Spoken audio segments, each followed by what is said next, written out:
নমস্কার, Assam prime network থেকে আমি ইন্দ্রাণী আপনাদের স্বাগত জানাচ্ছি। কাছাড়ে 49টি আঞ্চলিক পঞ্চায়েত, 2টি জেলা পরিষদে প্রার্থিত্ব দিতে পারল না কেন জেলা কংগ্রেস? পঞ্চায়েত নির্বাচনে দলীয়ভাবে সঠিক প্রার্থী বাছাইয়ে কেন কারচুপি? জনগণের কাছে দলকে কেন কলুষিত করা হচ্ছে?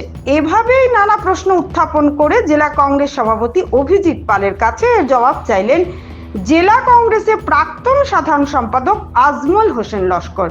সোমবার রাতে নিজের বাড়িতে এক সাংবাদিক বৈঠকে কংগ্রেসের এই নেতা জেলা কংগ্রেস সভাপতির দায়িত্ব পালনের বিভিন্ন প্রশ্ন তুলে জানান, পঞ্চায়েত নির্বাচনে দলকে জনগণের কাছে তুচ্ছ করার দায়ভার কে নেবে? জেলার 49টি আঞ্চলিক পঞ্চায়েত সদস্য পদেও 2টি জেলা পরিষদ আসনে দলের কাউকে প্রার্থিত্ব কেন করা যায়নি? বিজেপিকে ওয়াকওভার দিতে গিয়ে কি প্রার্থী দেওয়া হয়নি?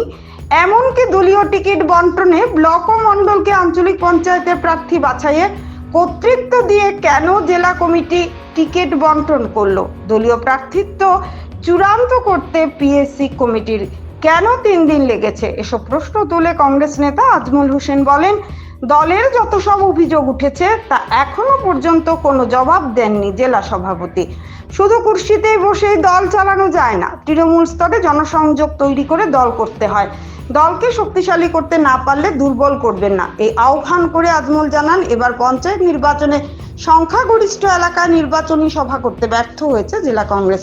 শুধু এটা নয়, সংখ্যালঘু এলাকায়ও দলকে কালিমা লিপ্ত করা হয়েছে। এর ফলে পঞ্চায়েত নির্বাচনে দলীয় প্রার্থীরা জনগণের সাড়া পেতে বহু কষ্ট করতে হয়েছে। এছাড়া দলীয় কামকাজের বিরুদ্ধে বিভিন্ন অভিযোগ তুলে জেলা সভাপতির কাছ থেকে তার সদুত্তর চান তিনি।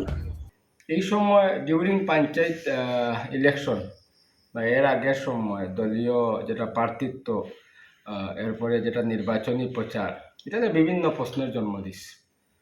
তো বিঙ্গে আমিও এক সময় জেনারেল সেক্রেটারি ডিস্ট্রিক্ট কংগ্রেসের অর্গানাইজেশন হিসাবে কাজ করছি এবং কিছু খোলাচোখে আমরা চোখে অব্যবস্থা পরিলক্ষিত হয়েছে।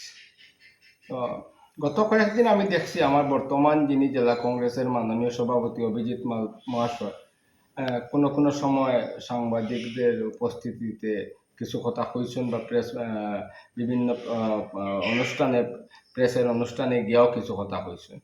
তো আমার সাধারণত কয়টা প্রশ্ন আছে আজকে। প্রথম কথাটা হইল, যখন পঞ্চায়েত ইলেকশন এমনিতেই 1.5 বছর পিছনে পঞ্চায়েত ইলেকশন হয়েছে, আর 1-1.5 বছর থেকে পঞ্চায়েত ইলেকশন হইব এরকম একটা স্থিতি আছিল। রাজ্য সরকারের বিভিন্ন সময় রাজ্য সরকারের মাননীয় মুখ্যমন্ত্রী বা বিভিন্ন মন্ত্রী কাছার ভিজিট করলে বা স্টেট লেভেলেও দাঁড়াইয়া কইছেন যে পঞ্চায়েত ইলেকশন হয়ে যাইব। তো আমরা কতটুকু রেডি আসলাম? আজকে দেখা গেল 162টা এপি সিটের মধ্যে আমরা 49টা সিটে কন্টেস্ট করতে পারলাম না। তো এটার উত্তর যেটা আমরা জেলা কংগ্রেস সভাপতি দিছেন সেটা সন্তুষ্টজনক না। জেলা কংগ্রেস সভাপতি কইছেন আমরা দিছিলাম কিছু জায়গাতে আমরা ওয়ার্কারের প্রেশার করে উঠানো হয়েছে। আমার কথা হইলো, যদি এখানে আদৌ মন্ডল কংগ্রেস থাকতো, বুথ লেভেল কংগ্রেস স্ট্রং থাকতো, তাহলে হয়তো আমরা একজন নিষ্ঠাবান কর্মী দাঁড়াইলে অনেক যা কোনো প্রলোভনের সামনে সে মাথা নত করলো না। আমি জানি যে সত্যিকারের কংগ্রেস কর্মীরা কোনো প্রলোভন দিয়ে কেউ কিনতে পারতো না, কোনো প্রেশার দিয়ে কেউ ভয় দেখাইতে পারতো না। অতএব হয়তো এখানে কেউরে আইওয়াশ করার লাগে কেউরে আনিয়া দেওয়া হয়েছিল এবং পরের দিন তারে উদ্ধ করে দেওয়া হয়েছে। কথাটা হইলো, জেলা পরিষদ আমরা 2টা সিটে কন্টেস্ট করতাম পারলাম না, কে উড্র করে লইল। এটার প্রোফাইল কি ছিল, এরা কোন জায়গার প্রার্থী আছিল, দলে তার উপস্থিতি কিটা আছিল, এর আগে দলের কোন কোন পদে তারা কাজ করছে, হ্যাঁ তার নিষ্ঠাবান কর্মী না, এর লাগে তারা উড্র করছে।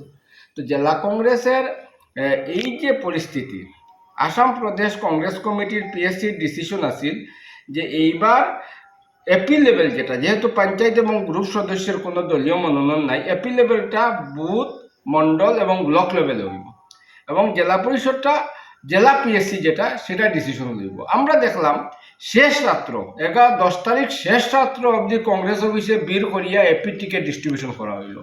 এই ব্লক থেকে এপিগুলারে শিলচর ডিস্ট্রিক্ট কংগ্রেসের পিএসসির সামনে আনিয়া পিএসসিতে আলোচনা করার অর্থটা কিটা আছিল?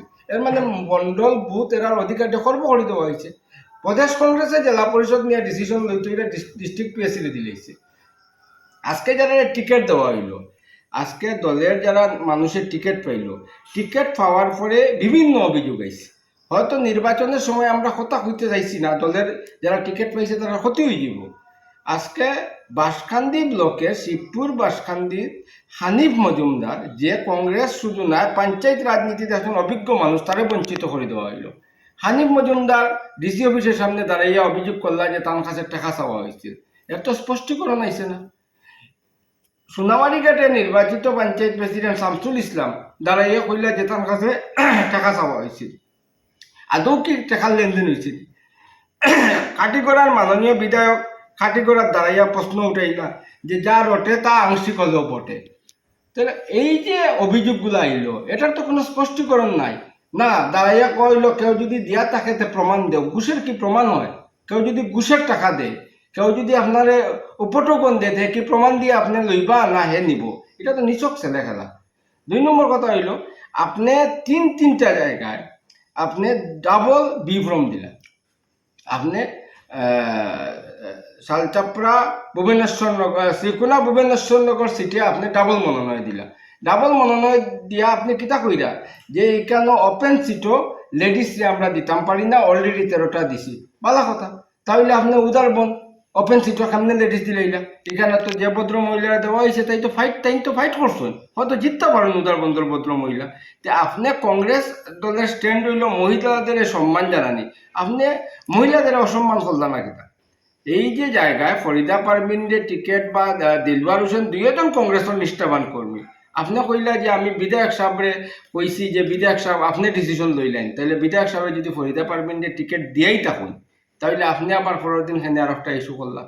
সেম হইল মোহনপুর শালচাপড়া কংগ্রেসের মানে এত dedicated worker, Congress Katigorah block কংগ্রেসের প্রেসিডেন্ট এবং একটা ফিলার হুসেন আহমদ চৌধুরী সাহেব, আমরাও তাদের সম্মান করি।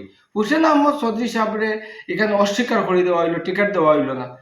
পরে যখন হুসেন আহমদ চৌধুরী টিকিট জমা দিলা, আপনি সিটি লিখে আরো জনের নাম দিলেইলা। এখানে আপনি ডাবল স্ট্যান্ডার্ড করলাম। আপনি শ্যামাচরণপুর শেওড়ার তো ব্লক কংগ্রেস প্রেসিডেন্ট গিয়াসুদ্দিন লস্কর সাহেবের ওয়াইফের স্বীকৃতি দিলা, ভালো কথা। ব্লক কংগ্রেস প্রেসিডেন্টের মানে কাজ করছেন, টিকিট পাইতো, ভালো কথা। কিন্তু খাটিগড়ার হুসেন আহমদ চৌধুরীর আপনি অস্বীকার করে দিলা। এইসব যে অনিয়ম আপনারা পিএসসি বারবার করলা, এই যে পিএসসির ভিতরে আমরা যেভাবে টিকেটের বন্টন হইল, যেগুলা টিকেট আপনারা দিলা, এইগুলা মানুষের অতীত কিতা আছিল। সেও হয়তো কোনো দল থেকে আইছে, তারে আপনারা টিকিট দিলেইছেন।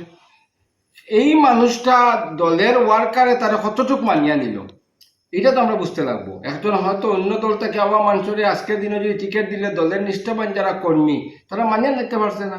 ব্লকের সাজেশন কিতা আছিল, ব্লকের সাজেশনটা এখানে ইগনোর করা হইল। ব্লকের সাজেশনটা ইগনোর করে যখন আপনি টিকিট দিতে গেছেন, নিশ্চয়ই এখানে ফল খারাপ হইতে পারে।